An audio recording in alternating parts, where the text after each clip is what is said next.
কাঁচা আম যেহেতু শেষ হয়ে যাচ্ছে, তাই কাঁচা আম থাকতে থাকতে ভাবলাম আম দিয়ে কয়েক পদের আচার বানিয়ে ফেলি। আচার বানানোর আগে মশলাটা খুব জরুরি, তাই একবারেই মশলা রেডি করে নিয়েছি। এরপরে দেখি ক রকমের আচার বানানো যায়। অ্যাজ ইউজুয়াল খুবই কমন মশলা, জিরে, ধনিয়া, পাঁচফোড়ন, শুকনো মরিচ আর হচ্ছে তেজপাতা। এগুলো একটা কড়াইতে নিয়ে নিয়েছি আর হালকা ফ্লেমে এগুলোকে কিছুক্ষণ ভেজে নেব। কতক্ষণ পর্যন্ত ভেজে নেব?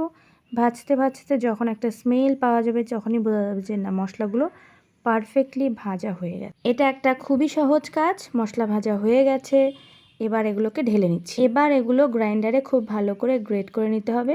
চাইলে তুমি শিলপাটাতেও বেটে নিতে পারো, কোনো সমস্যা। এই মশলাটা চাটনিতেও ব্যবহার করা যাবে, আবার আচারেও ব্যবহার করা যাবে।